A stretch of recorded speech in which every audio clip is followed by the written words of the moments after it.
I'll tell you something. You want to do the math tonight. 1, 2, 3, 4, bang, bang, bang. If William Howe was here tonight, he would say we were starting things off with a boom, but we are starting things off with a bang here on center court. That's right. We got 4 of the hottest players in the ACO right here today, starting first with Jack Harcrow and Kaleb Hurt.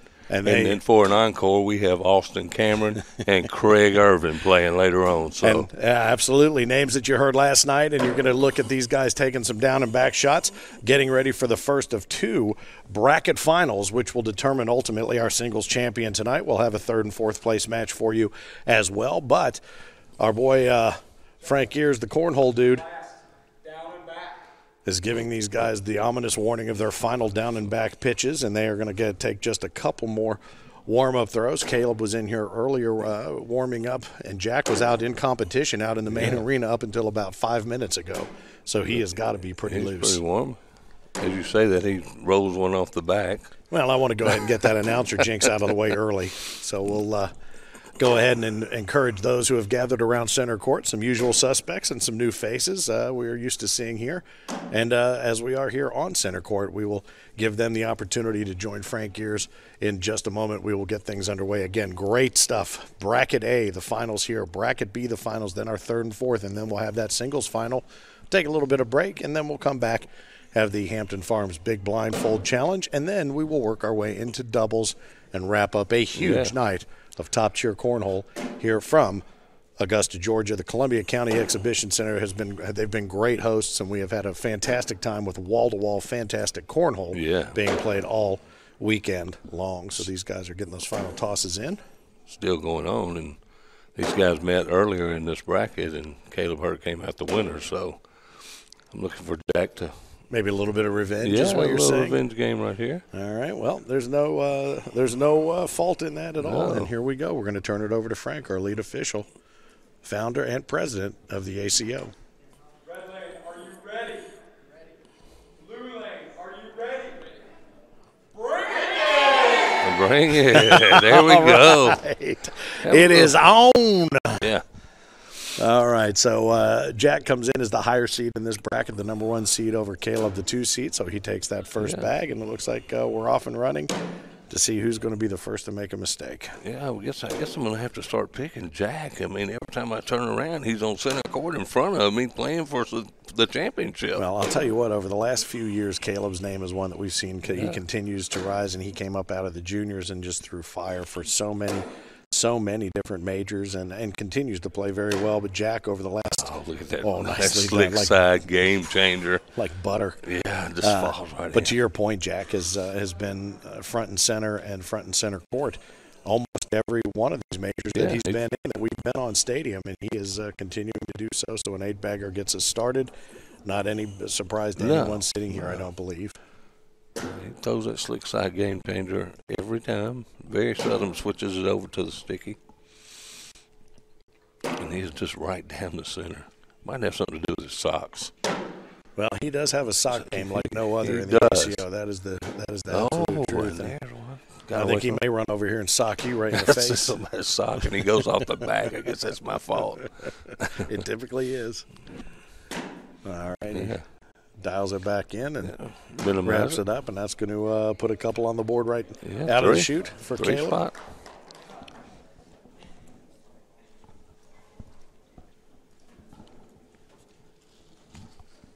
All right, so these guys are going to gather their bags, and I'll tell you, I think we're going to see a lot of these. I think we're going to see a lot of 8-baggers. Yeah. I think, unless somebody decides to go for that defensive strategy and force somebody to make a mistake. I don't know who that somebody will be or who the other somebody will be in this particular case, but I think you're going to see a lot of shot for shot, good and bad, which we've seen a lot of this weekend. I was talking to Kaleb before, but when he first came in here, he was throwing by himself, and I got him over here for a minute, and he was talking about these bags he threw in Knoxville. He 2-played in Knoxville, and Jack got the best of him. He said he just got those bags out of the box and just started throwing them that weekend. Mm-hmm. He's throwing them much better here.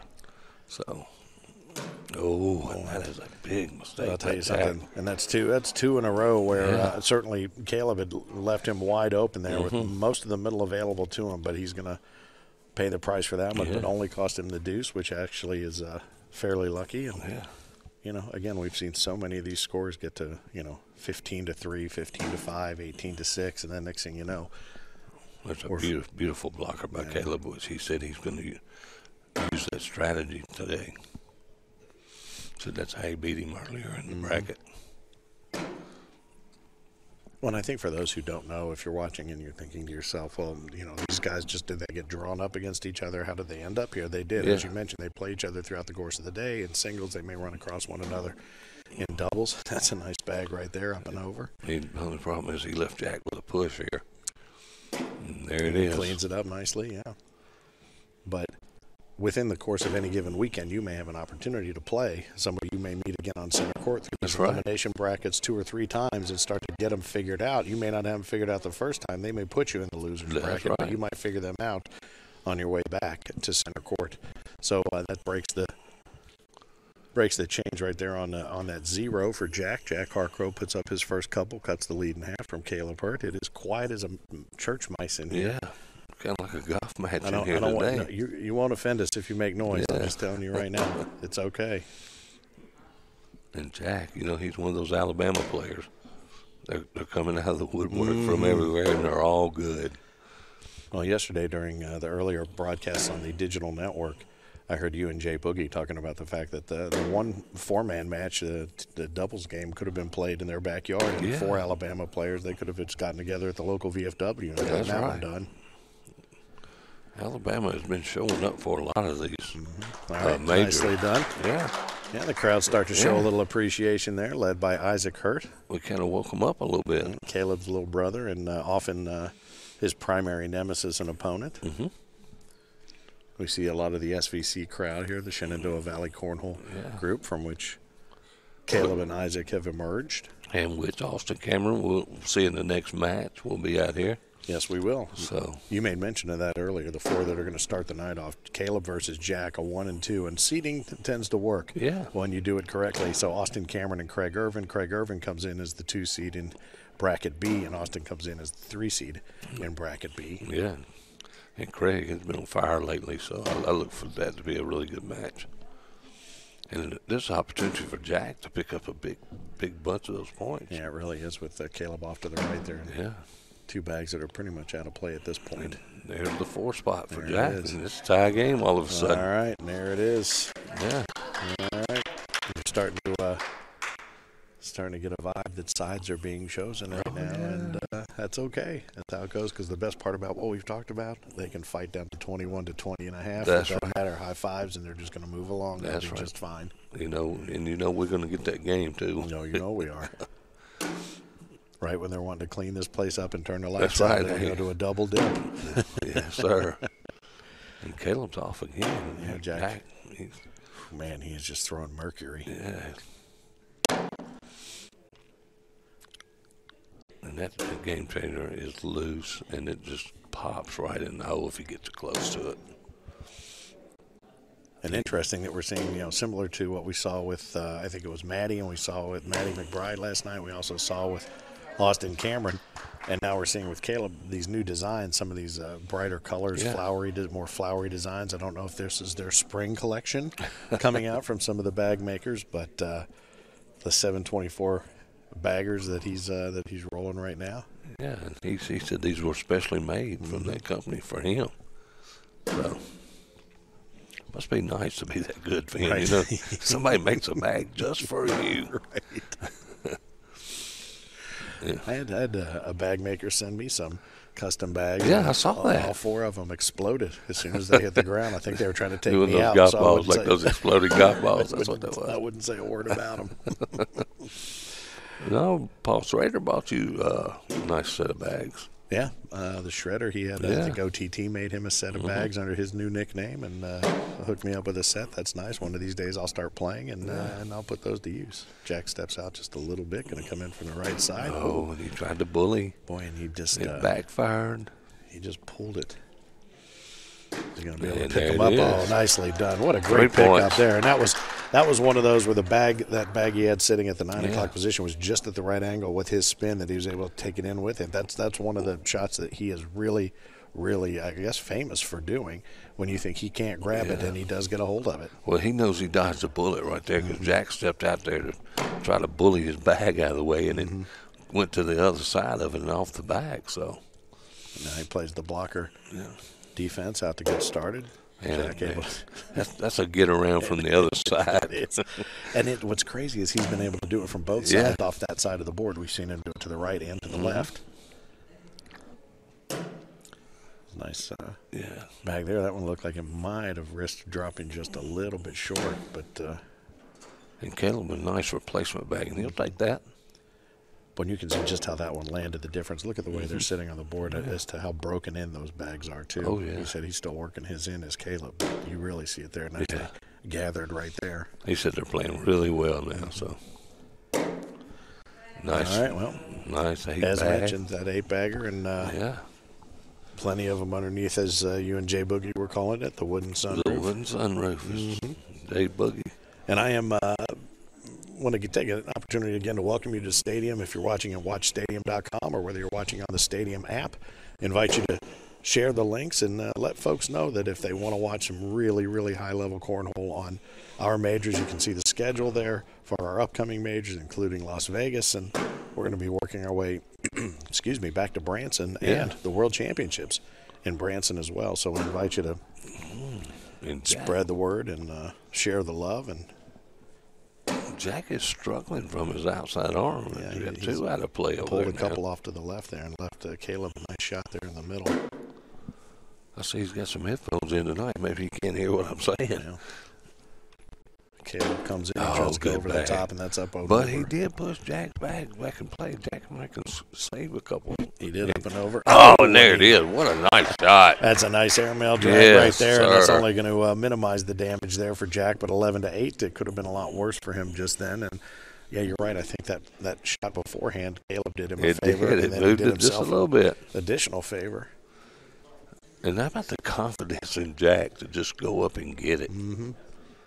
That's what separates these great players from the good players. They got the confidence to shoot that shot. Well, and this is the kind of confidence that, as we've mentioned, we've seen over the last handful of major tournaments that Jack just continues to build upon. He hasn't found that, he hasn't hit a lag or any kind of, he just keeps building. And we've seen this from Kaleb for a couple of years, but we're really watching the emergence of Jack and his confidence. Yeah, he's not afraid of any shot. He's going to be a player in this game for a long time, and he is very hard to beat. I bet you can't wait for him to get to the seniors. No, it's good. We don't need any more Alabama people in that seniors division.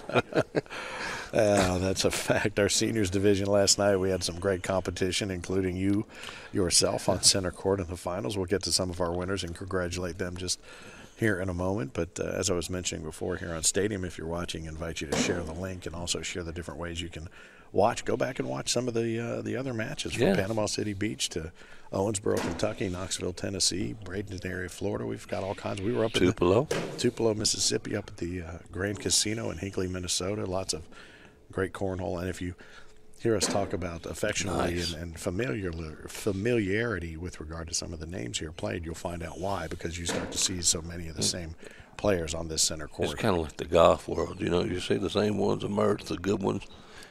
During the Sunday tea times, that's what they do here on Saturday night at the ACO. Yes, they do. And every once in a while, a new name pops up on that leaderboard, and you think, now, wait a minute, who is that? And when we see a new name in a new game, we love to welcome them to the court, just like these guys right here.